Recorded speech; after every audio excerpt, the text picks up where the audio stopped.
Amém. Eu estou nervoso.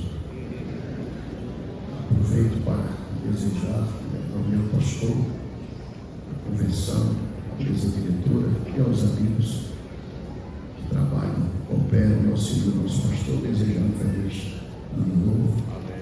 Que o ano de 2023 seja de bênção para toda a igreja que aqui está presente, aqueles que estão nos assistindo. Amém? Amém. Só assim vocês vão orar mais comigo. Quero, nesse momento, com a permissão do nosso pastor, convocar a igreja para ler um versículo da Bíblia Sagrada.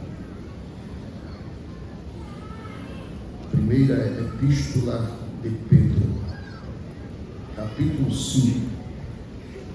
Quero ler o versículo de número 7.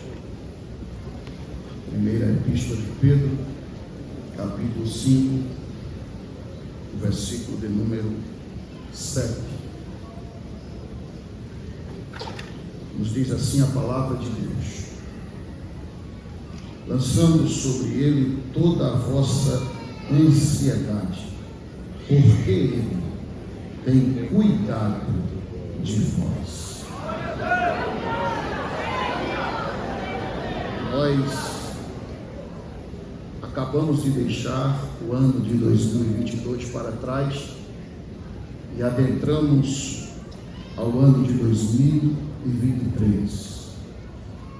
E com este ano novo, novo ano, um ano repleto de expectativas. E essas expectativas geram em nós preocupações, porque não sabemos como será o ano de 2003. Se pior, se igual, nós esperamos que seja melhor. E essas expectativas, elas causam em alguns a ansiedade.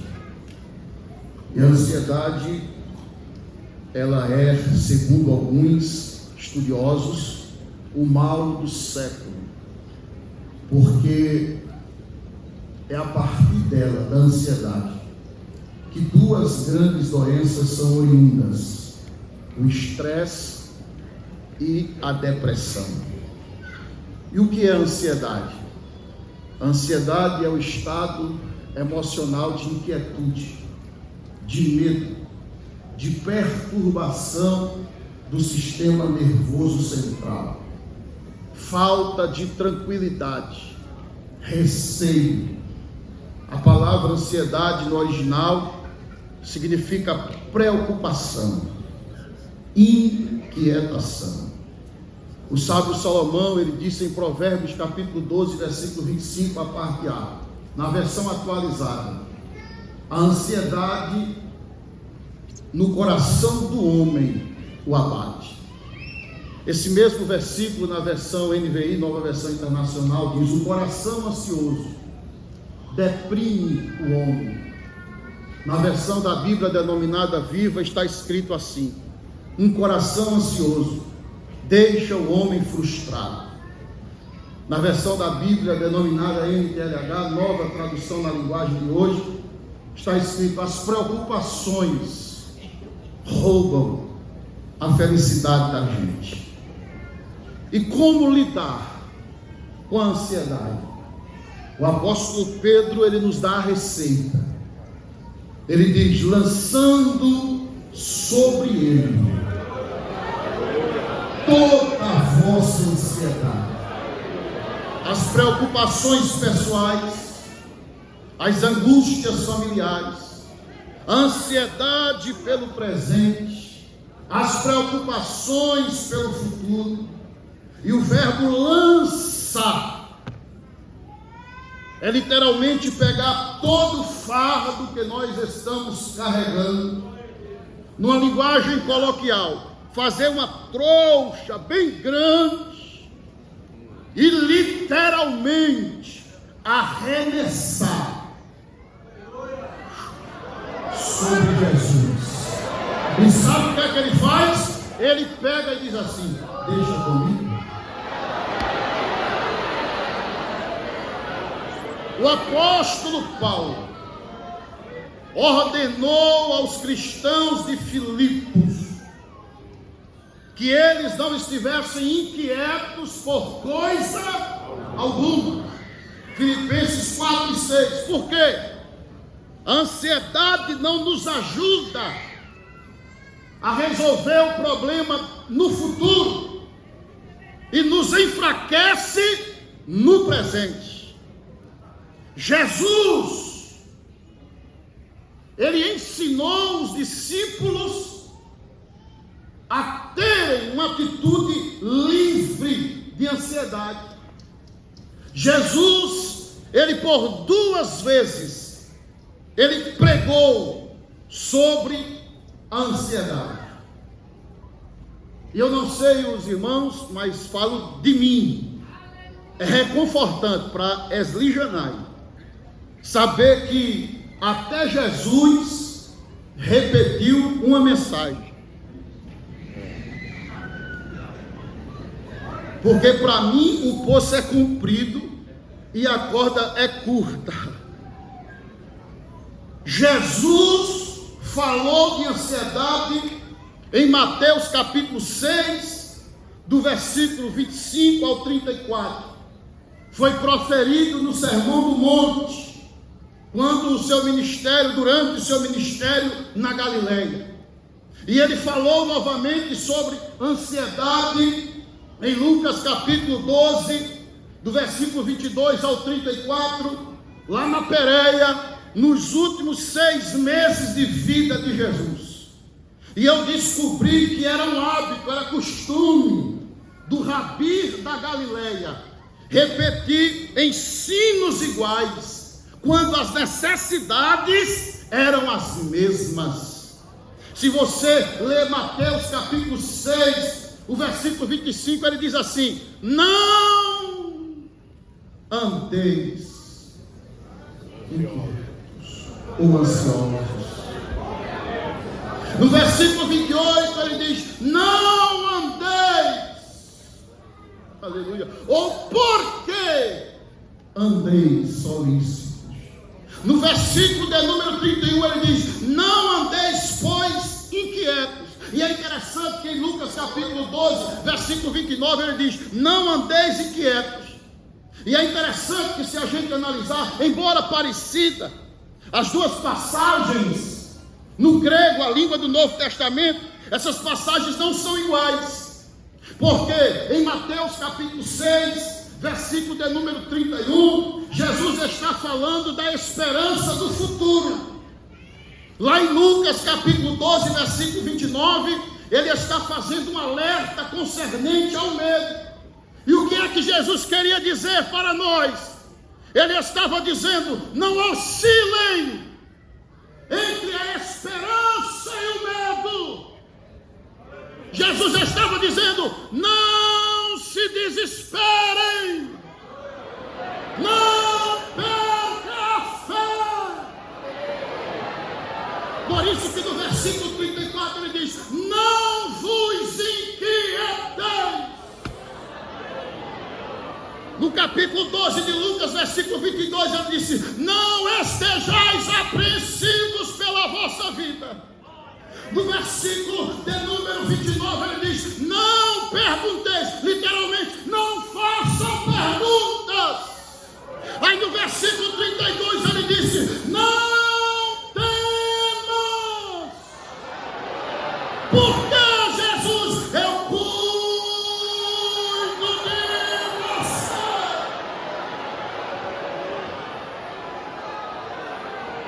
E cuido dos mínimos detalhes.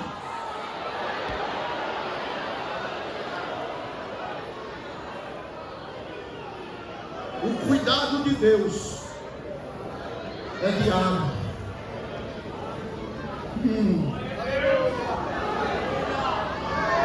O Salmo 68, versículo 19, na versão atualizada, diz: bendito seja o Senhor que dia a dia, cotidianamente, diariamente, leva o nosso fardo.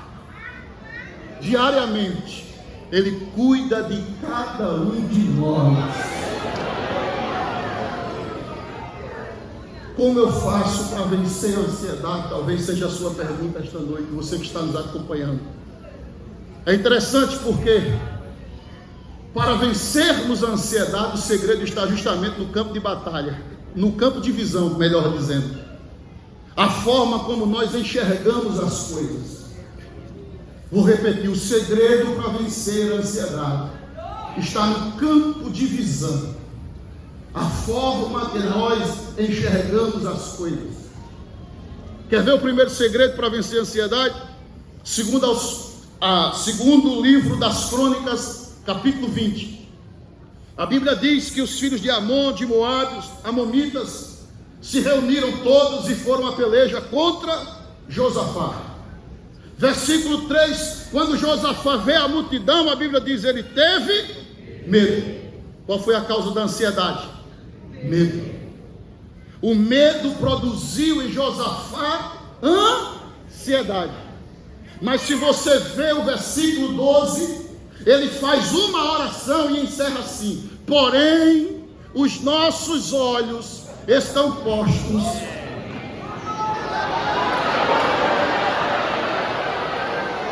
Repita a vozinha: tire os olhos do problema e coloque naquele que pode resolver o problema.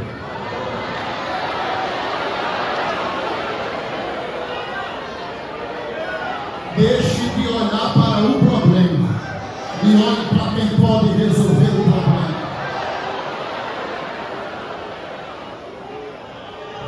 Segundo segredo para vencer a ansiedade. Segundo o livro dos Reis, capítulo 6, versículos 15, 16 e 17. Você conhece a história do capítulo 6 do segundo livro dos Reis. O rei da Síria pensava na cama de dormir. A fiação de Eliseu era tão séria com Deus, que Deus revelava a Eliseu que ele maquinava e dizia na cama de dormir: vou pegar o rei de Israel ali em Afogados. Aí Eliseu disse: rei, por Afogados não, vá pela Caxangá.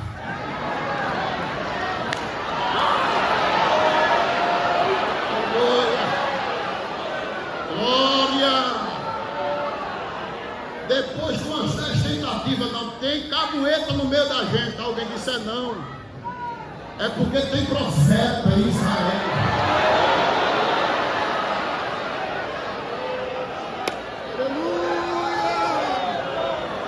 Tem profeta em Israel que ainda conversa com Deus e Deus conversa com ele. Aí o rei disse: vamos pegar esse camarada. Aí foi, mandou os carros, mandou os cavalos, mandou, a Bíblia diz, um grande exército. De madrugada cercaram a casa de Eliseu. Geazi acordou mais cedo, quando olha, aí faz: ai meu Senhor, que faremos? Causa da ansiedade, desespero. Se desesperou diante da situação. E eu quero abrir aqui um parênteses e quero dizer uma coisa: o desespero, ele cega. Quem lembra da passagem de Gênesis capítulo 21, do versículo 14 ao 21, de Agar, quando acabou o pão e a água do odre, deixou o menino debaixo de uma árvore, se afastou e começou a chorar, entrou em desespero.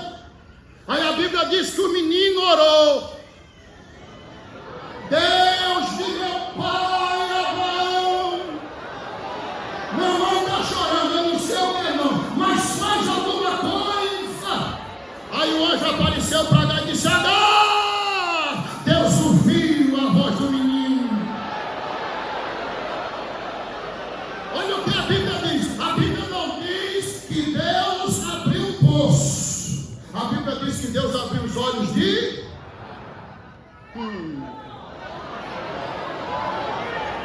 Às vezes a solução está bem pertinho.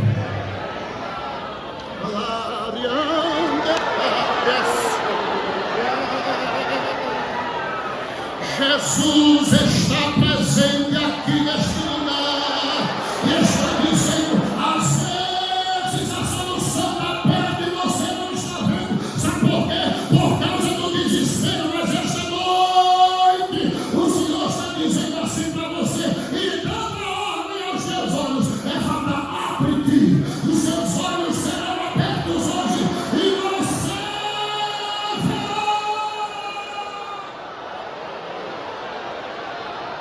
Diga para a pessoa que está ao seu lado: não olhe para as circunstâncias. Diga aí para ela, diga para ele. Diga: não olhe para as circunstâncias, olhe para a solução.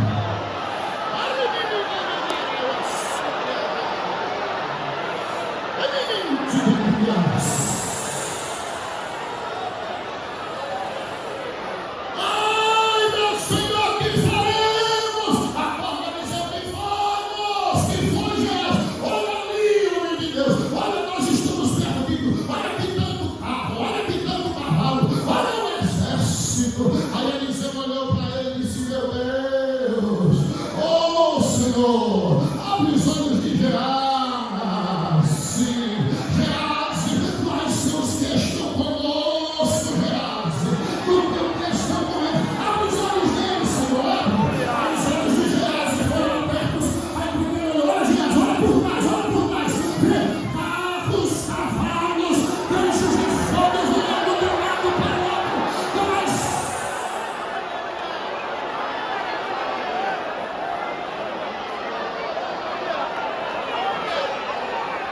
Aleluia! começa a orar para a solução. Não olhe para as circunstâncias. Jesus te diz aqui hoje: você vai vencer a ansiedade. Sabe por quê?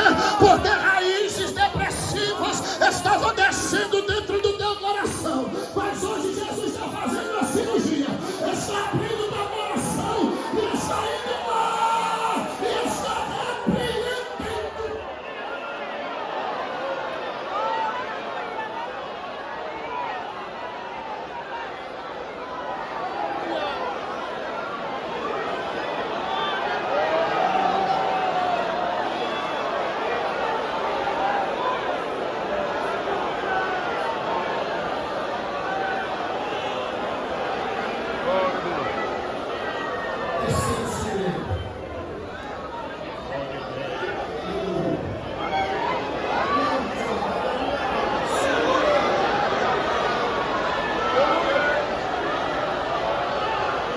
Terceiro segredo. Números capítulo 13, versículos 27 e 28. Vocês conhecem a história do capítulo 13? Os 12 espias foram espiar a terra prometida. Chegaram, 10 trouxeram um relatório e 2 apresentaram outro relatório, o oposto do outro. Olha, eu quero fazer uma pergunta aos irmãos. O que foi que Deus prometeu para o povo de Israel? Agora, veja, irmãos, eles foram acometidos de um complexo, chamado complexo ou síndrome do gafanhoto, que nada mais é do que complexo da inferioridade. Versículo 33. Observe: o inimigo me diminuir, como Golias fez com Davi, é normal, é comum. Agora eu me diminuir aos meus próprios olhos, diante do meu inimigo, aí é outra coisa totalmente diferente. Eles olharem para nós e nos enxergarmos como gafanhoto, normal. Agora, eu olhar e me sentir um gafanhoto diante dele, foi o que aconteceu. Aí eu pergunto para a igreja novamente: o que foi que Deus prometeu? Terra ou gigante? Gigante ou terra? E por que olharam para os gigantes?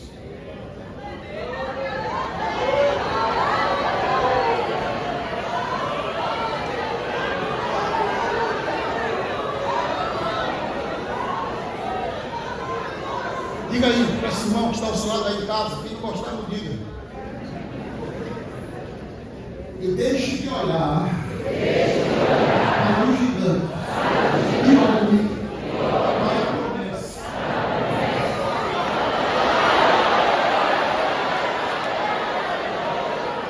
Que foi o que Deus prometeu.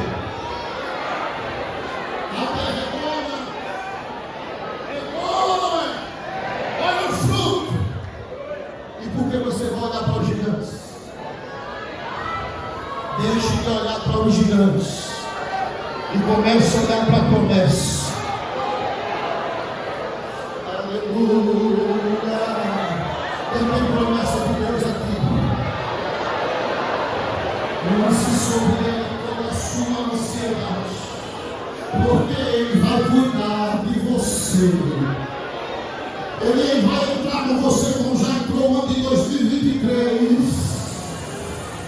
Ele vai cuidar de você como cuidou até hoje. Você é um sobrevivente. Alguém achava que você não chegava aqui, mas você chegou. Olha, você chegou aonde muitos não imaginavam que você chegasse. Você chegou, sabe por quê? Você é um sobrevivente. Você sobreviveu tantas calamidades, tantas tempestades, até pelo Covid você passou.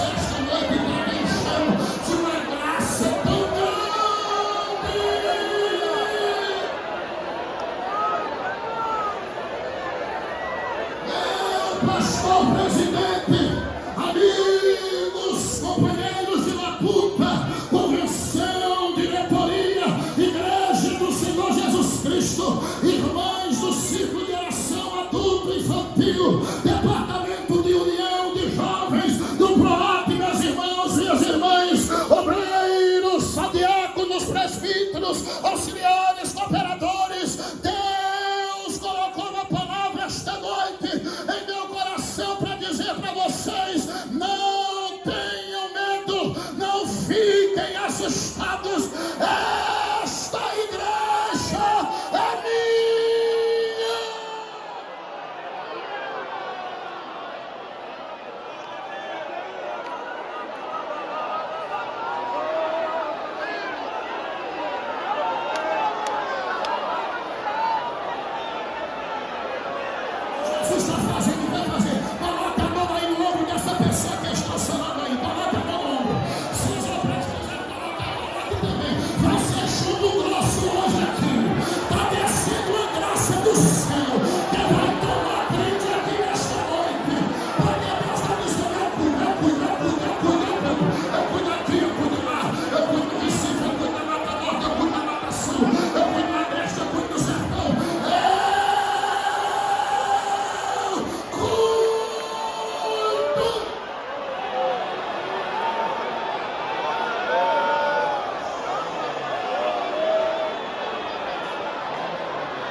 história e já vou encerrar.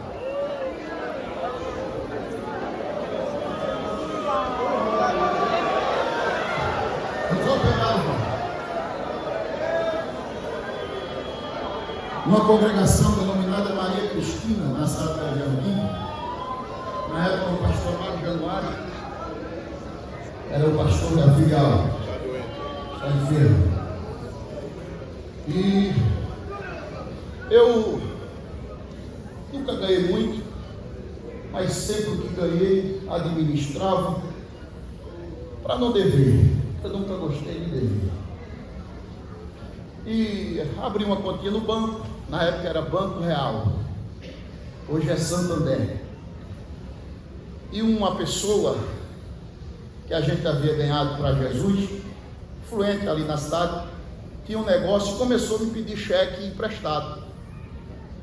E a esposa sempre sábia, meu bem, não.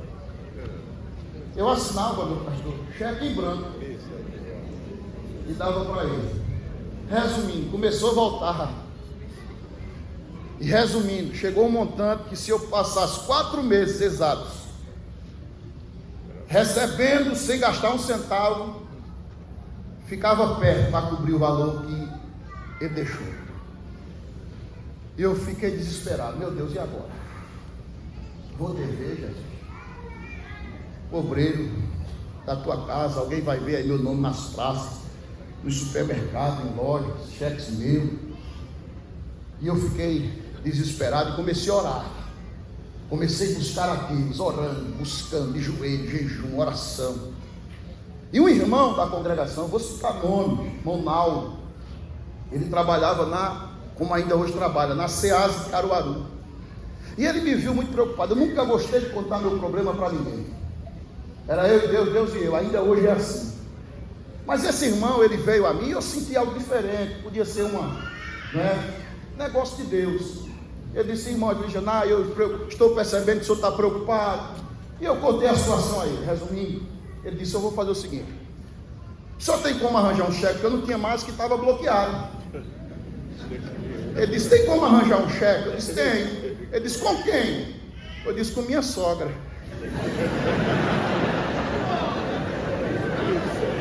Sogrinha, ó. Aí ele disse, arruma, vou fazer o seguinte, o valor da dívida você vai colocar no cheque. Eu vou negociar lá com os meus contatos da SEAS. Olha o jurozinho mínimo possível, o mínimozinho, quase nada. 30 dias para frente. Se você não tiver, aí a gente empurra mais 30 dias. E vai empurrando aquela famosa bola de neve. Eu disse, amém.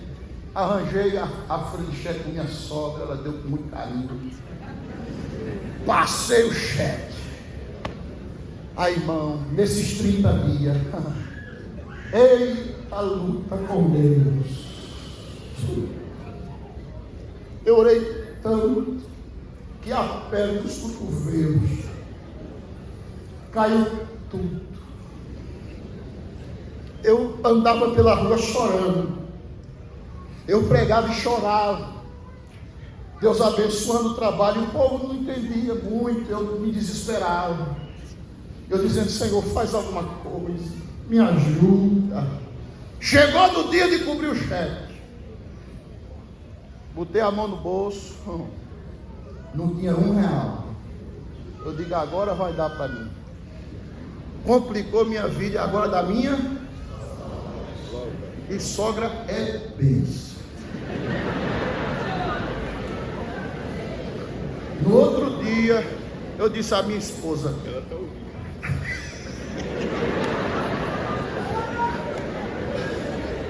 pastor. No outro dia, eu disse à minha esposa, vá no banco. Quando ela foi, o cheque havia sido coberto. Aí eu disse, pronto, complicou. Por quê? Minha sogra, ela vende perfumes. E quem faz a movimentação da conta era minha esposa, quando morava com ela. E ela sempre depositava dinheiro para cobrir cheque dela. E era um valorzinho bom. Eu disse, pronto, agora o cheque entrou. tinha dinheiro dela na conta para cobrir outros compromissos, e o cheque. Aí eu botei a mão na cabeça, ligue para ela. Aí ela vai no orelhão, que a gente nem crédito tinha para ligar. Quando ela liga: mãe, olhe, oi minha filha, como está? Está tudo bem. É sobre aquele cheque. Menina, eu nem te falo. Que foi, mãe? Olha, eu ia ligar, acabei esquecendo. Ontem ligou um cidadão para mim lá de São Paulo, eu nem conheço. A senhora Josefa Maria da Silva. Ela disse: sou. A senhora tinha um cheque para ser coberto hoje, o valor. Aí disse o valor. Ela disse: era do meu, aquele abençoado. Aí ele disse: não se preocupe, diga ele, porque esse cheque estava dentro do carro forte lá para as bandas de São Paulo, e assaltaram esse carro forte e encheram de dinamite os anjos do trânsito, dinamite do povo, e explodiram o carro forte. Mas diga a ele que não se preocupe. Por quê?